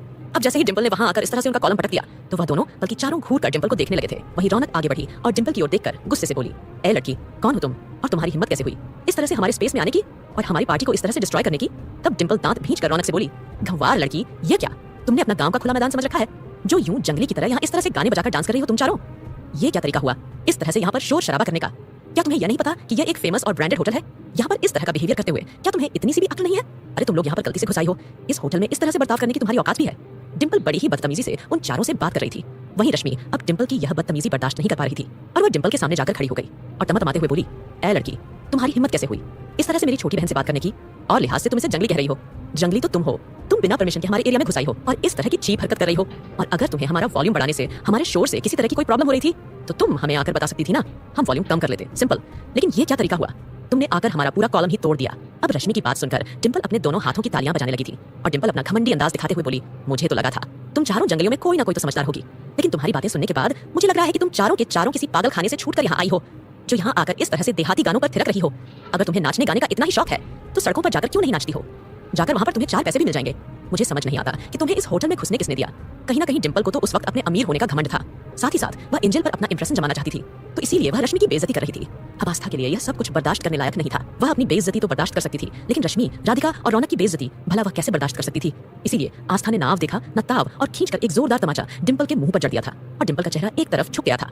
अब जैसे ही डिंपल को छांटा पड़ा, अविनाश जो कि उनकी झड़प देख रहा था और जिस तरह से आस्था ने डिंपल को छांटा मारा, अविनाश ने यह देखा तो उसके चेहरे पर एक बड़ी ही शानदार मुस्कुराहट थी। लेकिन अब डिंपल का पारा बढ़ चुका था और वह जल्द ही गुस्से में बौखलाते हुए अपने दोनों हाथों को आगे करके आस्था का गला घोंटने के लिए आगे बढ़ने लगी। लेकिन तुरंत रौनक उसके सामने आ गई थी और आस्था को बचाने के लिए रौनक ने डिंपल को जोर का धक्का दे दिया था और चिल्लाते हुए बोली, खबरदार खबरदार, अगर तुमने ज्यादा आगे बढ़ने की कोशिश की तो, वरना अभी तो आस्था ने सिर्फ एक ही छांटा मारा है, मैं तो तुझे मार मार के बंदरिया बना दूंगी, समझी तुम? और चलो यहाँ से चलती फिरती नजर आओ। अब तो डिंपल की बेइज्जती बहुत ज्यादा हो चुकी थी और उसके लिए वहां रुके रहना बहुत ज्यादा मुश्किल हो चुका था। तब तक उन सबकी लड़ाई देखकर होटल का मैनेजर भी वहां आ गया था। लेकिन होटल का मैनेजर अच्छी तरह से आस्था को पहचानता था, क्योंकि भले ही सुमित ने सारा स्टाफ चेंज कर दिया था, लेकिन अपने मैनेजर को उसने चेंज नहीं किया था। उसने वहां जाकर जल्दी ही डिंपल को बाहर निकाल दिया था और नाराजगी जताते हुए कहा कि आपको अब हमारे VIP मेहमानों से माफी मांगनी होगी। अब तो डिंपल का गुस्सा 7वें आसमान पर पहुंच चुका था। किस तरह से ये 2 कौड़ी का मैनेजर आकर उससे माफी मांगने की बजाय उल्टा उन चारों जंगली लड़कियों से माफी मांगने के लिए कह रहा है। आज तो डिंपल की बहुत ज्यादा बेइज्जती हो चुकी थी। डिंपल को कुछ समझ नहीं आ रहा था कि वह एंजल को कैसे फेस करेगी। एंजल जो कि अब काफी देर से खाने के एरिया में बैठी हुई थी और डिंपल के आने का इंतजार कर रही थी, लेकिन जब डिंपल नहीं आई तो वह खुद उठकर डिंपल के पास जाने लगी थी। तो उसने देखा डिंपल छुपकर चारों से माफी मांग रही थी, क्योंकि मैनेजर ने उसे साफ साफ कहा था कि अगर उसने उसके VIP मेहमानों से माफी नहीं मांगी तो उसे इसके लिए मानहानि का केस कर सकते हैं और उसे लंबा चौड़ा मुआवजा देना होगा। अब डिंपल यह बर्दाश्त नहीं कर सकती थी, तो इसीलिए उसे मजबूरन उन चारों से माफी मांगनी पड़ी थी। लेकिन वह बारी बारी से उन चारों को घूर कर देख रही थी। उसने मन मन में कसम खाई कि अपनी यह बेइज्जती वह किसी भी कीमत पर भूलेगी नहीं, और इस रौनक ने जिसने उसे धक्का दिया है इसे तो वह देख लेगी।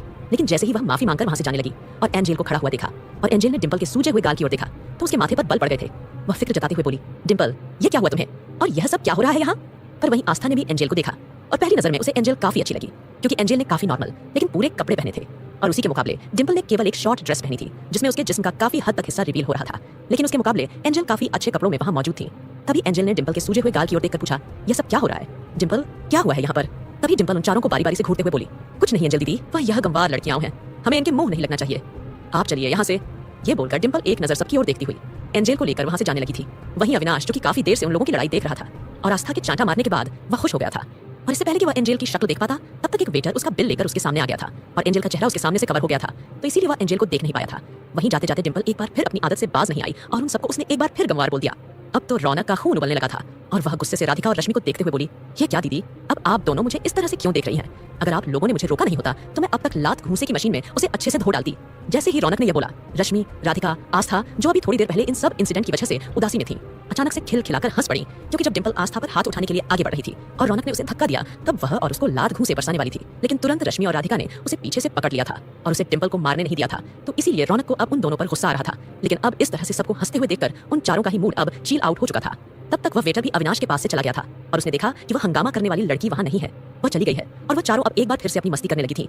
अगर अविनाश अब जल्दी ही अपना बिल वगैरह पे कर चुका था और फिर वहां से जाने लगा था, लेकिन ठीक उसी वक्त आस्था ने रौनक की ओर देखकर कहा कि मुझे लगता है कि हमें वॉशरूम जाना चाहिए, मैं भी वॉशरूम से होकर आती हूँ। लेकिन तुरंत रश्मि उसे रोकते हुए बोली, नहीं, तुम वॉशरूम भी अकेले नहीं जाओगी, मैं भी तुम्हारे साथ चलूंगी। तब आस्था मुंह बनाकर बोली, लेकिन रश्मि दीदी, हम होटल में ही तो हैं, तो यहाँ क्या प्रॉब्लम हो सकती है? हम जा सकते हैं, प्लीज आप सब हमें बच्चों जैसा ट्रीट करना बंद करें, हम इरिटेट हो रहे हैं। अब जैसे ही आस्था ने यह बोला, रश्मि मुस्कुरा दी, फिर उसका गाल खींचते हुए बोली, अरे बाबा, मेरा कहने का मतलब ये नहीं था कि मैं तुम्हारी चौकीदारी करने के लिए तुम्हारे साथ चल रही हूँ, मेरा मतलब ये था कि मुझे भी वॉशरूम जाना है। ये देखा नहीं तुमने? उस लड़की के चक्कर में देखो मेरा पूरी साड़ी का पल्लू खराब हो गया है। रश्मि की साड़ी पर कुछ खाने के दाग लग गए थे, क्योंकि जिस वक्त अचानक से डिंपल ने आकर हंगामा किया था उस वक्त रश्मि और राधिका कुछ खाना खा रही थी जो उसके कपड़ों पर गिर गया था। तब आस्था ने हाँ का इशारा करके उसे अपने साथ चलने के लिए बोल दिया था। अब जल्दी ही जैसे ही अविनाश वहां से जाने लगा, अविनाश ने एक नजर उस होटल की ओर देखा और अगले ही पल नम आंखों से बोला, ना जाने कहाँ होंगी तुम और कब मिलोगी मुझे। अब जब अविनाश ये लाइन बोल रहा था, ठीक उसी वक्त आस्था और रश्मि उसके पीछे से वॉशरूम में जा रही थी। तब अविनाश जैसे ही बाहर जाने लगा तो उसने सामने एक बुजुर्ग चौकीदार होटल के बाहर खड़ा हुआ देखा था। तब अविनाश के दिमाग में एक आइडिया आया। उसने होटल स्टाफ के हर एक एम्प्लॉय से, वेटर से, सेफ्टी गार्ड से, मैनेजर से, हर लोगों से उस लॉकेट के बारे में इन्फॉर्मेशन ले ली थी, लेकिन उसने अभी तक उस चौकीदार काका से कुछ नहीं पूछा था। तब अविनाश थोड़ा सा आगे बढ़ा और उसने उसे चौकीदार काका के सामने खड़ा होकर बोला, अच्छा काका, क्या मैं आपसे कुछ जान सकता हूँ? वह चौकीदार काका काफी बुजुर्ग हो चुके थे। चौकीदार काका थोड़ा सा हकलाकर बोले, हाँ बेटा बोलो, क्या काम है? क्योंकि जब से सुमित का होटल ओपन हुआ था तब से वह चौकीदार काका पहले दिन से ही वहां ज्वाइन हुआ था। हालांकि उनकी उम्र काफी हो गई थी और सुमित ने उन्हें आराम करने के लिए भी बोला था, लेकिन उनका यह मानना था कि जब तक उनके हाथ पैर चल रहे हैं तब तक वह घर पर आराम नहीं करना चाहते हैं, तो इसीलिए सुमित उन्हें काफी कम काम करवाया करता था और उनकी पूरी सैलरी उनके अकाउंट में ट्रांसफर करवा दिया करता था। अब अविनाश का यह पूछने पर वह चौकीदार काका बोले, हाँ बेटा बोलो, क्या काम है? तब अविनाश उस लॉकेट का फोटो दिखाते हुए बोला, क्या काका, प्लीज आप मुझे बता सकते हैं कि यह लॉकेट पहने कोई लड़की यहाँ आई थी? क्या आप मुझे उसके बारे में कोई जानकारी दे सकते हैं? क्या आपको कुछ याद है? अब जैसे ही अविनाश ने यह बोला, वह चौकीदार काका कुछ हैरान हो गया था। क्या आप उसकी कोई जानकारी दे सकते हैं? क्या आपको कुछ याद है? अविनाश ने जैसे ही यह कहा, चौकीदार काका कुछ हैरान हो गए, क्योंकि सुमित ने तो वह वीडियो लॉकेट के बारे में सबको बातचीत करने से मना कर दिया था, लेकिन वो उस चौकीदार काका को इंस्ट्रक्शन देना भूल गया था, क्योंकि वह चौकीदार काका उस वक्त ड्यूटी पर नहीं थे। सुमित उनसे केवल 2 घंटे की ही ड्यूटी लिया करता था तब, और लकीली जिस दिन आस्था वहां आई थी उसने आस्था के गले में वह लॉकेट देख लिया था और हामी भरते हुए बोले, हाँ बेटा, यह तो मुझे अच्छे से याद है, एक बड़ी ही प्यारी सुंदर सी बिटिया थी जो इस लॉकेट को पहनकर आई थी। अविनाश को जैसे ही चौकीदार काका ने यह बताया, उसकी आंखों में खुशी के आंसू आ गए थे और वह जल्दी से बोला, काका क्या प्लीज मुझे बता सकते हैं कि वह लड़की कहाँ है? क्या नाम था उसका? कैसे दिखती थी? मेरे लिए यह सब जानना बहुत जरूरी है, प्लीज प्लीज काका। तब चौकीदार काका कुछ सोचते हुए बोले, अरे बेटा, वह बिटिया तो आज भी इसी होटल में आई हुई है, हमने खुद देखा था उन्हें अपनी सहेली के साथ इसी होटल में आज आई है। वह बच्ची का नाम हमें नहीं पता है बेटा, और फिर हमारी याददाश्त भी कुछ ज्यादा ठीक नहीं है, और यह बिटिया हमें इसलिए याद है क्योंकि जब यह बिटिया इस होटल में आई थी तो उसने हमसे झुककर आशीर्वाद लिया था। बहुत कम लोग होते हैं जो इतने नेक दिल होते हैं। चौकीदार काका ने जैसे ही यह बोला, अविनाश की आंखों से झमाझम आंसुओं की बरसात होने लगी थी। उसे तो ऐसा लगने लगा कि उसे जीने का सहारा मिल गया हो। जल्दी ही वह दौड़कर वापस होटल के अंदर गया और खुशी से पहले एक जगह खड़ा होकर चारों तरफ होटल को देखने लगा था, और फिर जल्दी जाकर वह अब हर एक लड़की को देखने लगा था, हर लड़की का गला देख रहा था। कहीं ना कहीं उसे तो लग रहा था कि जरूर उसकी बहन गौरी ने आज भी अपने गले में वह लॉकेट पहना होगा। वहीं दूसरी तरफ अरमान सिंघानिया जल्दी ही वापस अपने घर लौट आया था और वहां जाकर अच्छे से वह नहाया, धोया, थोड़ा फ्रेश हुआ, क्योंकि देव ने उसे मैसेज कर दिया था कि उसने अभिमान को सीधा लाकर अस्पताल में एडमिट करवाया है, क्योंकि उनकी हालत कुछ ज्यादा ठीक नहीं है। अमरीश ने उन्हें कुछ ऐसे डोजेस दिए थे, ऐसे ऐसे इंजेक्शन वगैरह दिए थे, जिसकी वजह से उन्हें ड्रग्स का आदी बना दिया गया है और हर तरह के उन्हें ड्रग्स दिए गए थे और अब तो उनका शरीर ऐसा हो गया है कि ड्रग्स मांगता है। अरमान ने जैसे ही यह सुना, एक पल के लिए अरमान का दिल दहल गया था। फिर खुद को कंट्रोल करते हुए अरमान ने देव को इंस्ट्रक्शन दिया कि वह सबसे पहले उसके पिता को एक बड़े से बड़े अस्पताल में एडमिट करवाए और उनका ठीक से इलाज करवाए, क्योंकि इस तरह से ड्रग्स लेने वाले पिता को वह अपने दादाजी से नहीं मिलवा सकता था। और वैसे भी अरमान दादाजी को उनकी जिंदगी का सबसे बड़ा तोहफा देना चाहता था, उनका बेटा उन्हें देना चाहता था, वह भी सही सलामत। अरमान का दिल कर रहा था कि वह अपने दादाजी के पास जाए, उन्हें गले से लगाते हुए अपने दिल की बात बताई और दादाजी का ढेर सारा शुक्रिया अदा करे कि उन्होंने आस्था जैसी लड़की को उसकी जिंदगी में लेकर आए और जिसने उसकी जिंदगी ही बदल दी। लेकिन अरमान अभी दादाजी को कुछ नहीं कहना चाहता था जब तक कि वह उनके बेटे को उनके करीब नहीं ले आता। वेल, अब जल्दी ही अरमान फटाफट से तैयार हुआ और अपनी पूरी टीम को उसने बता दिया था कि वह सबके सब इस वक्त होटल में पहुंच जाए, क्योंकि आस्था, रश्मि, रौनक और राधिका इस वक्त होटल में मौजूद हैं। तब आहान को तो इस बारे में नहीं पता था और न ही सुमित को इस बारे में पता था कि राधिका और रौनक भी अब आस्था के साथ हैं। उन सबको तो यही पता था कि आस्था और रश्मि इस वक्त एक साथ हैं जिस तरह से पहले आए थे, इसलिए वह सब भी उन्हें ज्वाइन करना चाहते थे। और कहीं ना कहीं उन लोगों को तो लग रहा था कि बड़े दिन से उन्होंने बाहर फैमिली डिनर वगैरह भी नहीं किया है, तो अब एक साथ बैठकर वह अच्छा खासा टाइम स्पेंड कर सकते हैं। तो बस यही सोचते हुए फटाफट से वह लोग अब होटल की ओर सज धज कर रवाना हो चुके थे। वहीं दूसरी ओर डिंपल ने गुस्से से जाकर अपने कमरे में इधर उधर भटकना शुरू कर दिया था। आस्था का छांटा मारना, साथ ही साथ रौनक का धक्का देना, उसको बार बार वह सीन याद आ रहा था। उसका दिमाग एकदम बेइज्जती की आग में उबल रहा था। उसे कुछ समझ में नहीं आ रहा था कि वह करे तो करे क्या। उसने कसम खाई थी कि वह अब रौनक और आस्था दोनों को ही सबक सिखाकर रहेगी और रौनक को तो वह किसी भी कीमत पर नहीं छोड़ेगी और हर हाल में वह उसके बारे में जानकारी रखेगी। इसीलिए डिंपल ने अपने सोर्स का इस्तेमाल करते हुए जल्दी ही इस बात के बारे में पता लगवा लिया कि रौनक और आस्था क्या करती है, कहाँ पढ़ती है और इस वक्त वह दोनों क्या कर रही हैं। और जल्दी ही रौनक और आस्था की डिटेल्स उसके हाथों में थी, क्योंकि डिंपल के पास पैसा बहुत था और अपने पैसे की ताकत का इस्तेमाल करते हुए उसने रौनक की पूरी हिस्ट्री, जियोग्राफी निकलवा ली थी और यह भी पता लगा लिया कि रौनक एक अनाथ लड़की है। तो उसे अब और गुस्सा आ रहा था कि एक अनाथ लड़की भला किस तरह से उस पर हाथ उठा सकती है। इस वक्त उसके गुस्से की कोई सीमा नहीं थी और जल्दी ही उसने अपने गुस्से में कुछ ऐसा कदम उठाया जिससे रौनक और आस्था की बर्बादी हो सकती थी, जिसके बारे में कोई सोच भी नहीं सकता था। वहीं दूसरी ओर आस्था वॉशरूम से जैसे ही बाहर निकली तो वह सीधा सीधा अविनाश से टकरा गई थी। अविनाश तो पागलों की तरह उस लड़की को ढूंढ रहा था जो लड़की इस वक्त होटल में मौजूद थी और वह लड़की उसकी सगी बहन थी। अब आस्था से टकराते ही आस्था और अविनाश दोनों को ही कुछ अजीब सा एहसास हुआ था। दोनों ने एक पल एक दूसरे की ओर देखा और उन्हें ऐसा लगा था मानो कि वह कोई अजनबी नहीं हो। लेकिन अविनाश की नजर तो सीधा आस्था के गले पर पड़ी, लेकिन उस वक्त आस्था का गला खाली था, क्योंकि आस्था ने कसम खाई थी जब तक वह अपने पास्ट के बारे में सब कुछ नहीं जान लेती तब तक वह बिल्कुल भी वह लॉकेट नहीं पहनेगी। तो इसीलिए बस उसने आज वह लॉकेट नहीं पहना था, वरना जब भी वह कहीं बाहर जाती थी या खुश होती थी वह लॉकेट को जरूर पहना करती थी। वेल, और थोड़ा सा आस्था को डर भी लग रहा था कि लॉकेट इतना महंगा है तो उसे पहनकर बाहर नहीं जाना चाहिए। हालांकि उसे पहले नहीं पता था कि यह पेंडेंट इतना महंगा है, क्योंकि पहले तो वह उसे एक नॉर्मल 400-500 का पेंडेंट समझकर पहन लिया करती थी, लेकिन उसे नहीं पता था कि इसकी कीमत अनलिमिटेड करोड़ों में है। तो इसीलिए वह अब थोड़ा सा केयरफुल भी हो गई थी। वहीं अविनाश से टकराने पर आस्था हड़बड़ाते हुए बोली, सॉरी, मैंने आपको देखा नहीं। अविनाश ने भी तुरंत यही बोला, जी माफ कीजिएगा, मैंने आपको नहीं देखा। तभी रश्मि वहां गई थी और आस्था के पास एक लड़की को देखकर तुरंत आस्था के साथ जाकर खड़ी हो गई थी, क्योंकि जब से आस्था के साथ हादसा हुआ था तो कोई भी आस्था को अकेला नहीं छोड़ना चाहता था। तब रश्मि ने उस लड़के की ओर यानी अविनाश की ओर देखकर कहा, कौन हो तुम और तुम यहाँ क्या कर रहे हो और तुम आस्था के साथ क्या कर रहे हो? हाँ, और तुम ठीक हो ना आस्था, कोई प्रॉब्लम तो नहीं है ना? तब आस्था ने तुरंत रश्मि को शांत करते हुए कहा, रश्मि दीदी हम बिल्कुल ठीक है, प्लीज परेशान मत होइए, वह हमसे बस गलती से टकरा गए। वहीं अविनाश रश्मि के गले को भी देख रहा था, लेकिन उसके गले में मंगलसूत्र था। फिर उसके बाद अविनाश ने अपनी नजरें वहां से हटा ली थी, लेकिन रश्मि ये देख चुकी थी कि अविनाश ने उसके गले की तरफ देखा है, तो उसे लगा कि अविनाश की नजरें कुछ ठीक नहीं है। अविनाश उसके गले की जगह उसके उभरे हुए अंगों की तरफ देख रहा है, इसलिए उसे अविनाश को लेकर थोड़ी गलतफहमी हो गई थी। रश्मि अपनी साड़ी का पल्लू अच्छे से ठीक करते हुए बोली, देखो मिस्टर, अब जो कोई भी हो आप जाइए यहाँ से।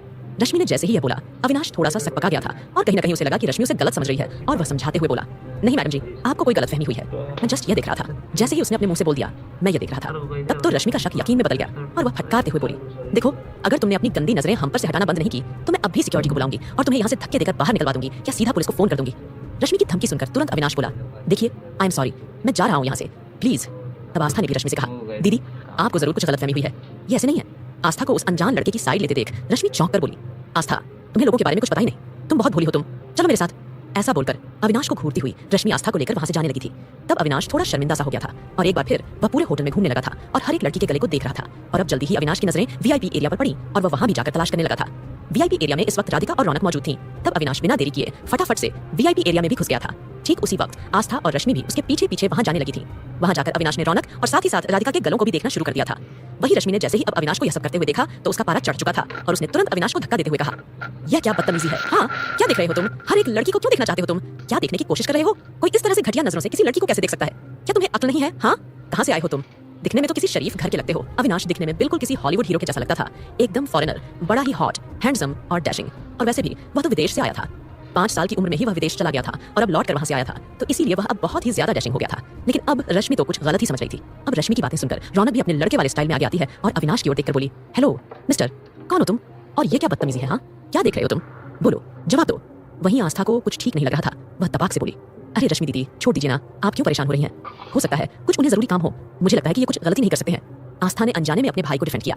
तीनों लड़कियां आस्था को घूर कर देखने लगी थी, मानो कि वे उसे कहना चाह रही हो, तुमने लास्ट टाइम रौनक जब लड़का बनी हुई थी उसे डिफेंड किया था और तुम्हारे पति ने रौनक के सर पर बंदूक तान दी थी, और आज तुम तो यहाँ से सीधे किसी लड़के को डिफेंड कर रही हो। हाँ, लेकिन रश्मि तुरंत बोली, अरे आस्था, तुम चुप हो जाओ। तुम नहीं जानती हो, ऐसे लड़के अपने हैंडसम और डैशिंग पर्सनालिटी का थोड़ा सा चक्कर चलाते हैं और लड़कियों को अपने जाल में फंसाते हैं। अरे मैंने बहुत सारे घोटाले देखे हैं और ये लड़का तो मुझे शुरू से ही ठीक नहीं लग रहा है। जब देखो हर एक लड़की के गले की तरफ देख रहा है। आखिरकार देखना क्या चाहता है यह? ऐसा बोलकर रश्मि अब उस लड़के को यानी अविनाश को घूरने लगी थी। वहीं अविनाश को आस्था का उसे डिफेंड करना अच्छा लगा था और वह आस्था को देखते हुए बोला, थैंक यू सो मच, आपने मुझे समझा। लेकिन देखिए, आप सब लोग मुझे गलत समझ रहे हैं, मैं वैसा नहीं हूँ जैसा आप सोच रहे हैं। तभी रौनक थोड़ा सा आगे आती है और अविनाश को धक्का देते हुए एक एक कदम आगे बढ़ने लगी थी और उसे धक्का देते हुए ही बड़बड़ाती है, अच्छा कौन हो तुम? ऐसा बोलते हुए फिर धक्का दिया, फिर थोड़ा 2-4 कदम आगे बढ़ी और फिर बोली, कहना क्या चाहते हो? क्यों देख रहे हो लड़कियों को? लड़कियों के गले की तरफ क्यों घूर रहे हो? ऐसा बोलते हुए रौनक ने एक बार फिर अविनाश को धक्का दिया। अविनाश 2-3 कदम फिर पीछे हो गया। तब रौनक उसके और करीब जाते हुए एक बार फिर उसे धक्का देने लगी थी। लेकिन ठीक उसी वक्त अचानक रौनक खुद का बैलेंस नहीं बना पाती है और अविनाश ने संभालते हुए उसकी कमर से उसे पकड़ लिया था और इस तरह से रौनक पूरी तरह से अविनाश के बाहों में समा गई थी। अब यह नजारा आकाश, सुमित, ध्रुव, आहान सब ने देख लिया था। मारिया और टाइगर भी वहां मौजूद थे, लेकिन उन्हें इन सब में कोई इंटरेस्ट नहीं था। दोनों ही अलग अलग जाकर अपना खाना वाना ऑर्डर करने लगे थे। आहान ने जैसे ही यह देखा और स्पेशली अविनाश के हाथों को देखा जो कि रौनक की कमर पर थे, तो उसे तो ऐसा लगा मानो कि उसकी सांसें किसी ने छीन ली हो। वहीं अब आस्था, रश्मि, राधिका की नजर जैसे ही उन सब पर पड़ी तो वे हैरान हो गए थे। वहीं राधिका सुमित को वहां देखकर थोड़ा सा चौंक गई थी, लेकिन फिर उसने सोचा कि सुमित तो हमेशा इन सब के साथ ही रहता है, तो इसीलिए साथ में आया होगा, तो इसीलिए वह अब बिना किसी इमोशंस के खड़ी होकर उन्हें देखती रही।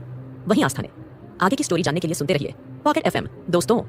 वहीं आस्था ने जैसे ही देखा कि अरमान को भी अब अविनाश को देखकर गुस्सा आ रहा है, तो न जाने क्यों उसे कुछ ठीक नहीं लग रहा था और वह तुरंत थूक गटकते हुए बोली, अरमान जी आप यहाँ। अब जैसे ही आस्था ने यह बोला, रौनक जो कि अभी थोड़ी देर पहले अविनाश की आंखों में देख रही थी, उसका ध्यान भी अब उन चारों पर चला गया था। अब वहीं अरमान ने आस्था की आवाज सुनकर आस्था की तरफ देखा।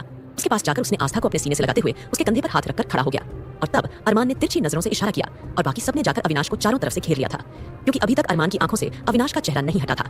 जब अविनाश ने आस्था को मंदिर की सीढ़ियों से गिरने से बचाया था, तो तब से अविनाश उसकी आंखों में था और उसने अविनाश को ढूंढने के लिए अपने आदमियों को भी लगा रखा था। लेकिन आज अविनाश खुद ही उसे मिल गया था, तो अब वह अविनाश को भला कैसे जाने दे सकता था? तभी आहान ने आगे बढ़कर एक मुक्का अविनाश के मुंह पर दे मारा। आखिरकार उसने रौनक को छुआ था, तो आहान को तो मिर्ची लग गई थी। तब अविनाश के होठों के पास से खून निकल रहा था। अविनाश का खून निकलते ही न जाने क्यों आस्था को दर्द सा महसूस हुआ और वह घबराई आवाज में बोली, आहान भैया ये आप क्या कर रहे हैं? आप इन्हें क्यों मार रहे हैं? अब जैसे ही आस्था ने थोड़ी तेज आवाज में यह बोला, सभी लोग हैरानी से आस्था की ओर देखने लगे। वहीं अरमान तो आस्था को इस तरह से देख रहा था मानो वह उस अनजान लड़के को आखिर क्यों बचाना चाहती है। तभी आस्था को एहसास हुआ कि सबकी नजरें इस वक्त उस पर टिकी हुई हैं। तब आस्था जल्दी से बात बदलते हुए बोली, हमारा कहने का मतलब यह है कि पहले हमें उस बेचारे की बात तो सुन लेनी चाहिए। हमें नहीं लगता कि उन्होंने कोई गलती की है। तब रश्मि आस्था को घूरते हुए नाखुश होकर बोली, आखिरकार आस्था तुम्हें हो क्या गया है? मैंने बोला ना, मैंने खुद देखा इस लड़के को सब लड़कियों के गले की तरफ देखते हुए। यह लड़का बिल्कुल भी शरीफ किसी भी कीमत पर नहीं हो सकता है। अब जैसे ही रश्मि ने यह बताया, आकाश के तन बदन में आग लग गई थी कि उसने उसकी बीवी रश्मि को भी देखा है, तो इसीलिए आकाश तुरंत अविनाश के सामने जाकर खड़ा हो गया और उसके गिरेबान को पकड़ते हुए बोला, सच सच बता, कौन है तू? किसने भेजा है तुझे? क्या तुझे हमारी किसी राइवल पार्टी के आदमी ने भेजा है इस तरह से हमारे परिवार की औरतों को परेशान करने के लिए? बोल, जवाब दे।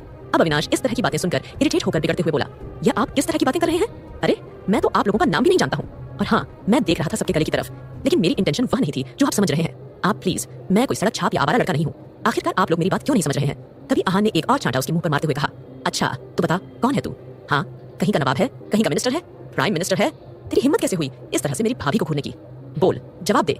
आहान की बातें सुनकर अब तो अविनाश और ज्यादा इरिटेट हो गया था। उसे समझ में नहीं आया कि वह आखिरकार इन लोगों को बताए तो बताए कैसे कि वह लड़कियों का गला सिर्फ और सिर्फ लॉकेट देखने के लिए देख रहा था। इस तरह से उन्हें गलत नजर से नहीं देख रहा था। एक तो अविनाश शुरू से ही विदेश में पला बड़ा था, तो उसे ज्यादातर लोगों को फेस करने की आदत नहीं थी। ज्यादातर वह केवल कुछ इंपॉर्टेंट और बड़े बड़े लोगों से ही मिला करता था। ज्यादातर उसके सेक्रेटरी या उसके पास काम करने वाले लोग ही सभी क्राउड का सामना किया करते थे। अविनाश बहुत कम सबका सामना किया करता था, इसलिए अविनाश सही से उन लोगों को अपनी पहचान नहीं बता पा रहा था और ना ही उन्हें अपना इंट्रोडक्शन दे पा रहा था। अचानक सुमित ने कहा, मुझे लगता है कि हमें इसको पुलिस के हवाले कर देना चाहिए। और सुमित की बात सुनकर सब सुमित को घूर कर देखने लगे थे, जैसे किसी बेवकूफ को देख रहे हो। वहीं ध्रुव तो सोचने लगा कि हमारे मामले में पुलिस कब से इन्वॉल्व होने लगी, क्योंकि अरमान सिंघानिया तो पुलिस को अपनी पॉकेट में रखता था। इस तरह से वह पुलिस को भला कैसे सुमित इन्वॉल्व करने के लिए कह सकता था? ध्रुव बोलना चाहता था, लेकिन तभी उसने देखा कि इस वक्त आहान, आकाश और अरमान भी सुमित को ही देख रहे हैं। तब सुमित सबकी नजरों को भांप कर अपने अंदाज में इशारा करते हुए बोला, वैसे भी रश्मि, आस्था और रौनक तो यहाँ है ही, वो बता भी देंगी कि ये लड़का सब लड़कियों को घूर रहा था। तब जैसे ही सुमित ने बातों बातों में यह बात उन्हें एहसास करवाई कि इस वक्त सारी लड़कियां यहाँ मौजूद हैं, तो सीधे सीधे तरीके से वे अपनी बंदूक निकालकर अविनाश को डरा धमका नहीं सकते थे। इसलिए उसने पुलिस का नाम लिया कि शायद पुलिस के डर से अविनाश ये बात कबूल कर लेगा कि हाँ, वह गलती कर रहा था। अब तभी सुमित की बातों का मतलब समझकर ध्रुव और आहान भी उसके हाँ में हाँ मिलाने लगे थे और तब तक आकाश ने पुलिस को फोन भी कर दिया था। जल्दी ही पुलिस के बड़े बड़े ऑफिसर वहां मौजूद थे, क्योंकि फोन अरमान सिंघानिया की तरफ से गया था। तो पुलिस वालों के लिए यही बहुत था कि इस वक्त यह मामला कितना ज्यादा संजीदा हो सकता है। वहीं आस्था को यह सब कुछ ठीक नहीं लग रहा था, लेकिन अब वह अविनाश को बचाने के लिए ज्यादा कुछ भी नहीं कह सकती थी। अगर वह ज्यादा कुछ बोलती तो शायद सबके सवालों के घेरे में आ जाती, लेकिन न जाने क्यों आस्था का दिल बार बार कह रहा था कि यह लड़का बेगुनाह है। वेल, अब जैसे ही पुलिस वहां आई और उन्होंने अविनाश को इस तरह से आहान और ध्रुव के साथ देखा, क्योंकि एक तरफ से आहान ने तो दूसरी तरफ से ध्रुव ने अविनाश को पकड़ के रखा था कि कहीं पुलिस के डर से अविनाश वहां से भाग न जाए, तभी आहान नाराजगी जताते हुए बोला, अच्छा हुआ इंस्पेक्टर साहब आप आ गए। देखो, हमने आपका एक जरूरी काम कर दिया। औरतों पर गलत नजर डालने वाला मुजरिम हमने पकड़ लिया। अब जैसे ही रौनक को घूरते हुए आहान ने यह कहा, तब पुलिस वाले ध्यान से अविनाश को देखने लगे और घूरते हुए बोले, माफ कीजिएगा सर, लेकिन इन्हें तो हमने आज तक कभी किसी क्रिमिनल एक्टिविटी में नहीं देखा। कौन है ये? शायद ये इस शहर में नए हैं। अब जैसे ही अविनाश की ओर देखकर पुलिस वाले ने यह कहा, सब लोग हैरानी से अविनाश को देखने लगे थे, क्योंकि पुलिस वालों को तो क्रिमिनल से आए दिन पाला पड़ता ही रहता था। तो अविनाश को तो उन्होंने कभी भी नहीं देखा, और वैसे भी अविनाश पहली बार इस शहर में आया था। तब अविनाश तपाक से बोला, एग्जैक्टली ऑफिसर, मैं इन लोगों को कब से यही बात समझाने की कोशिश कर रहा हूँ कि मैंने कोई गलती नहीं की है, लेकिन ये लोग हैं कि मेरी बात मान ही नहीं रहे हैं। वहीं दूसरी ओर एंजेल डिंपल को लेकर घर तक पहुंच गई थी, लेकिन तब उसे रियलाइज हुआ कि इस वक्त उसका फोन कहीं और नहीं बल्कि उसी होटल में रह गया है जिस होटल से वह डिंपल को लेकर गई थी, क्योंकि उस वक्त इतना ज्यादा ड्रामा हो गया था कि उसे अपना सामान वहां से उठाने का मौका नहीं मिला था। और सारे कॉन्टैक्ट्स, स्पेशली अविनाश का नंबर, सब कुछ उसके फोन में ही था। और टेक्नोलॉजी के चलते सबसे बड़ी प्रॉब्लम ये हो जाती है कि हम लोग अपने खास नंबर याद नहीं कर पाते। तो इसीलिए एंजेल को काफी टेंशन हो गई। इसीलिए वह वापस से एक बार फिर से होटल की ओर रवाना हो चुकी थी, और होटल में पहुंचकर जैसे ही उसने वहां ये सब कुछ ड्रामा देखा, तब उसने देखा कि अविनाश को पुलिस ने पकड़ा हुआ है। तो एंजेल की हैरानी का कोई ठिकाना नहीं था। वहीं अविनाश उन सबको समझाने की कोशिश कर रहा था, देखिए, आप लोगों को जरूर गलतफहमी हुई है, मैं वो नहीं हूं जो आप लोग समझ रहे हैं। अविनाश अपनी असली पहचान, अपना असली नाम बता ही नहीं पा रहा था। वह केवल अब भी उन्हें यही बोले जा रहा था कि उसे गलत समझा जा रहा है। अब जैसे ही, क्योंकि अभी अरमान ने कंप्लेंट की थी, तो पुलिस को तो अपना एक्शन लेना ही था। और तब पुलिस वाले की बात सुनकर आहान बोला, अच्छा ठीक है, ये क्रिमिनल है या नहीं है, इसका फैसला पुलिस स्टेशन ले जाने के बाद करना। अभी फिलहाल इसे ले जाओ, जेल की सलाखों के पीछे डाल दो। अब आहान की बात सुनकर पुलिस वालों ने अपने हवलदार को इशारा किया। हवलदार ने जल्दी अविनाश के हाथों में हथकड़ी लगा दी। तब अविनाश बवाल मचाते हुए बोला, देखिए, आप लोग बहुत बड़ी गलती कर रहे हैं। मैं किसी भी लड़की को गलत नजर से देख ही नहीं सकता हूँ। अरे, मेरी अपनी खुद एक बहन है, तो भला मैं किसी और लड़की के साथ ऐसी हरकत कैसे कर सकता हूँ? अब जैसे ही अविनाश ने यह कहा, एक पल के लिए वहां शांति छा गई थी। सब एक दूसरे की शक्ल देखने लगे थे। वहीं आस्था को उसके मुंह से यह बहन वाला लफ्ज सुनकर बड़ी ही अच्छी फीलिंग आई थी। उसका दिल किया कि वह जाकर उसे गले से लगा ले, लेकिन अरमान का हाथ उसके कंधे पर मौजूद था और वह उसकी ओर ही देख रहा था। तभी आकाश तुरंत अविनाश के सामने जाकर खड़ा हो गया, सीरियस एक्सप्रेशन के साथ बोला, बस करो अपना ये ड्रामा। हम तुम जैसे सिर्फ को अच्छी तरह से जानते हैं। अपना लुक हॉलीवुड हीरो के जैसा अट्रैक्टिव कर लेते हो ताकि लड़कियां तुम्हारे चक्कर में फंस जाए, फिर उन्हें घूरते फिरते हो, कौन सी लड़की अच्छी है कौन सी नहीं, ये सब देखते फिरते हो। ऐसा बोलकर आकाश ने उसकी इस बात को भी झूठ ला दिया था। अब तो अविनाश ने अपने सिर पर हाथ मार लिया था। उसे समझ नहीं आया कि वह लोगों को कैसे हैंडल करे, कैसे नहीं। लेकिन तभी एक आवाज वहां गूंजी, क्या हो रहा है यहाँ पर? अब जैसे ही यह आवाज आई, सब लोग उस ओर देखने लगे थे और उन्होंने देखा कि एक बड़ी ही खूबसूरत फॉरेनर लड़की वहां खड़ी हुई थी। और आस्था पहली नजर में देखते ही उस लड़की को पहचान गई। ये लड़की तो वही थी जिसके साथ झड़प हुई थी और जो उस लड़की को लेकर गई थी। आस्था को अभी थोड़ी देर पहले ही एंजेल की पर्सनालिटी काफी पसंद आई थी। तब एंजेल को अपने सामने देखकर अविनाश को ऐसा लगा मानो उसे डूबते हुए को सहारा मिल गया हो। और अविनाश ने जल्दी से कहा, ओह एंजेल, कम हियर प्लीज। इन लोगों को बताओ मैं कौन हूँ, ये लोग मुझे खामखा गलत समझ रहे हैं। अब जैसे ही एंजेल को अपने सामने देखकर अविनाश ने यह बोला, सब लोग अब कभी एंजेल को देख रहे थे तो कभी अविनाश को। अरमान एंजेल की ओर देखकर पूछताछ करते हुए कहा, कौन हो तुम? तभी एंजेल अपना इंट्रोडक्शन देते हुए बोली, मेरा नाम एंजेल डिसूजा है और मैं मिस्टर रघुवंशी की सेक्रेटरी हूँ। अब जैसे ही एंजेल ने यह बोला, सभी हैरानी से अविनाश की ओर देखने लगे थे। तब आकाश बोला, मिस्टर रघुवंशी? कौन मिस्टर रघुवंशी? तब एंजेल बोली, ये आपके सामने जो इंसान है वो मिस्टर अविनाश रघुवंशी है और यह कोई टपोरिया चोर किस्म के इंसान नहीं है। आखिर आप लोगों ने समझ क्या रखा है इन्हें? हथकड़ी क्यों लगाई गई है? हाँ। और फिर एंजेल अविनाश की ओर देखकर बोली थी, सर आखिर ये सब क्या हो रहा है और आप यहाँ क्या कर रहे हैं और आप इस होटल में क्या करने आए हैं?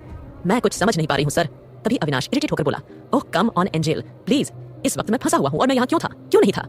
ये इंक्वायरी तो तुम मुझे बाद में भी कर सकती हो, पहले इन लोगों को चलता करो यहाँ से। अब जैसे ही अविनाश ने इरिटेट होकर यह कहा, सब घूर कर अविनाश को देखने लगे थे। अविनाश की बातों से साफ पता चल रहा था कि उसके लहजे में कितना ऑर्डर था।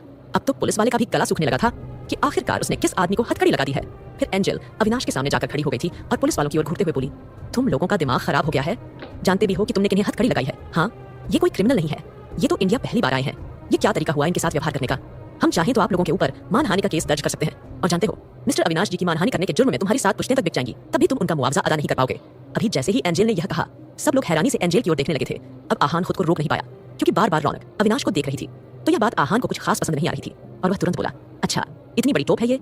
अरे मैं जानना चाहता हूँ आखिरकार ये कौन है जिनके बारे में हमें नहीं पता। क्योंकि आहान को तो यही लग रहा था कि जितने भी इस शहर या आसपास के शहर में बड़े लोग हैं, सभी लोगों को वह जानता है और सभी लोग अरमान से नीचे ही आते हैं, कोई भी अरमान से ऊपर नहीं था। लेकिन अभी जिस तरह से एंजेल अविनाश की पहचान बता रही थी तो वह थोड़ा इरिटेट होते हुए बोला, अच्छा अच्छा, जरा हम भी तो जाने कौन है ये। तब एंजल ने आहान की ओर देखकर कहा, ये है mister Avinash Raghuvanshi. Avinash Raghuvanshi, the owner of Raghuvanshi empire. और हम इंडिया पहली बार आए हैं, वो भी सिंघानिया एम्पायर के साथ एक डील करने के लिए। आज के लिए इतना ही दोस्तों। लाइक शेयर कमेंट्स करें दोस्तों। ये है मिस्टर अविनाश रघुवंशी। अविनाश रघुवंशी, रघुवंशी एम्पायर के मालिक, और हम इंडिया पहली बार आए हैं, वह भी सिंघानिया एम्पायर के साथ एक डील करने के लिए, क्योंकि वे लोग काफी समय से हम लोगों के साथ कोई बिजनेस करना चाहते थे, तो उसी के रिकॉर्डिंग हम यहाँ आए थे। अब जैसे ही एंजल ने ये बोला, आहान, ध्रुव, सुमित, साथ साथ अरमान को तो अपने कानों पर यकीन ही नहीं हो रहा था, क्योंकि अरमान अच्छी तरह से रघुवंशी एम्पायर के बारे में जानता था, और कई सालों से अरमान ने देव को और साथ ही साथ अपने ऑफिस के आधे से ज्यादा स्टाफ को रघुवंशी एम्पायर से कांटेक्ट करने में, उनसे कोई ना कोई डील करने में लगा रखा था, क्योंकि अगर रघुवंशी एम्पायर विदेश का सबसे बड़ा बिजनेस था, तो उन लोगों का विदेश में सबसे बड़ी ठाठ बाट थी। और अरमान सिंघानिया उनके साथ मिलकर अपनी कंपनी को और अच्छे मुकाम पर ले जाना चाहता था, और देश विदेश में भी अपनी कंपनी का डंका बजाना चाहता था। लेकिन अब जैसे ही उन्होंने यह सुना, सब हैरान हो गए थे। तभी ध्रुव बोला, अच्छा, लेकिन हम आपकी बात पर यकीन कैसे कर लें? हो सकता है कि आप झूठ बोल रही हो। तभी एंजल ने जल्दी ही अपनी कंपनी का कार्ड निकालकर ध्रुव को दिखा दिया था और कॉन्फिडेंस से बोली, यह मेरी कंपनी का ऑफिशियल कार्ड है, आप चाहें तो पता करवा सकते हैं। अब जैसे ही एंजल ने यह बोला, शक की कोई गुंजाइश नहीं थी। जल्दी ही अरमान ने पुलिस वालों को इशारा कर दिया था और अविनाश के हाथों को छोड़ दिया गया था, और अरमान ने आस्था को खुद से अलग किया और आस्था के सामने जाकर अपना हाथ आगे बढ़ा दिया और खुद को इंट्रोड्यूस करते हुए बोला, हेलो, मेरा नाम अरमान सिंघानिया है, I am the owner of Singhania empire. अब जैसे ही अरमान ने बताया, अविनाश ने भी उसके साथ हेलो किया और फिर एंजल के पास जाकर खड़ा हो गया था और बोला, thank you so much angel, अगर आज तुम सही समय पर नहीं आती तो पता नहीं मैं कैसे इस सिचुएशन से निकलता। पर एंजल बोली, लेकिन सर, मुझे समझ में नहीं आया कि आपने अपनी पहचान क्यों नहीं बताई, और ये सब लोग आप पर क्या इल्जाम लगा रहे थे? क्या आप यहाँ आकर लड़कियों के गले को देख रहे थे? अगर आपको किसी का गला देखने का ही शौक है तो आप एक बार मुझे बता सकते हैं, मैं आपके लिए डीप गले पहनना शुरू कर सकती हूँ। अब जैसे ही एंजल ने यह कहा, अविनाश उसे घूर कर देखने लगा था। बाकी सब भी एंजल की बातें सुनकर मन ही मन हंसने लगे। तब अविनाश ने एक नजर सबकी ओर देखा और बोला, मैं जानता हूँ कि आप सब ने मुझे गलत समझ लिया है, लेकिन मैं किसी को ढूंढ रहा हूँ। मैं यहाँ प्रोफेशनल के साथ साथ अपने पर्सनल काम से भी आया था। अब जैसे ही अविनाश ने यह बोला, वैसे ही एंजल के तन बदन में आग लग गई थी और वह सोचने लगी थी कि जरूर उसे लड़की की लीड मिल गई होगी, तभी तो उस लड़की को ढूंढने के लिए उसका बॉस मीटिंग के बहाने से यहाँ आया है। तब एंजल बोली, लेकिन सर, आखिरकार आप मान क्यों नहीं लेते हैं? आप क्यों उस एक लड़की के पीछे इस तरह से पागल हो गए हैं? अब जरूरी तो नहीं है ना उस लड़की को ढूंढना, ऐसा भी हो सकता है उस लड़की की शादी हो गई हो, बच्चे हो गए हो, और वह लड़की अपनी जिंदगी में सेटल हो गई हो, तो क्या जरूरी है उस लड़की को इस तरह ढूंढना? जैसे ही एंजल ने यह कहा, सबको सांप सूंघ गया था और सबको यकीन हो गया कि जरूर अविनाश किसी को ढूंढ रहा था और उन्होंने ही उसे गलत समझ लिया था। अब अविनाश एंजल की गलतफहमी दूर करता हुआ उसे क्लियरली बोलने वाला था कि वह अपनी बहन को ढूंढ रहा है, लेकिन उससे पहले ही रश्मि तपाक से बोल पड़ी, I am so sorry sir, हमें नहीं पता था कि असल में आप अपने किसी खास को ढूंढ रहे हैं, प्लीज हमें माफ कर दीजिए। और आहान भी अब सॉरी करने लगा था, क्योंकि उसने अविनाश पर हाथ उठा दिया था। वही रौनक बार बार रह रहकर अविनाश की ओर देख रही थी। अविनाश ने उसे गिरते हुए संभाला था और उसे उसका अंदाज बहुत पसंद आया था। वही आहान भी देख रहा था कि रौनक बार बार अविनाश को देख रही है, क्योंकि अरमान ने अब अविनाश को अपने साथ डिनर करने के लिए रोक लिया था और एंजल भी उनमें शामिल हो गई थी। सभी लोग एक साथ बैठकर डिनर करने लगे। रौनक बार बार अविनाश को घूर रही थी, उस टॉपिक को उन्होंने बंद कर दिया था। और तभी आहान को यह बात बर्दाश्त नहीं हो रही थी कि आखिर क्यों रौनक अविनाश को घूर रही है, क्योंकि अविनाश दिखने में बेहद हॉट और हैंडसम और डैशिंग था, लेकिन अविनाश को थोड़ा सा अलग हटकर बनाता था। अब जैसे ही एंजल ने अविनाश से कुछ सवाल किया, तब उसे पता चल चुका था कि उसका बॉस शायद हमेशा की तरह चिढ़ जाएगा और उसे कोई जवाब नहीं देगा। इसीलिए एंजल अब खून का घूंट पीकर रह गई थी और वह सबके साथ डिनर करने लगी थी। वहीं दूसरी ओर जल्दी ही राजवीर जिंदल बेहद परेशान हो उठा था, क्योंकि जैसे जैसे उसकी मैरिज एनिवर्सरी करीब आ रही थी, वैसे वैसे उसके दिल की बेचैनी बढ़ती जा रही थी। वह अपनी बीवी को उसकी पसंद का खूबसूरत पेंडेंट गिफ्ट करना चाहता था, जो कि अब आस्था के पास था। इसीलिए वह डेस्परेटली हर जगह, हर शहर में आस्था को ढूंढ रहा था, लेकिन उसे आस्था का कोई भी क्लू नहीं मिल पा रहा था।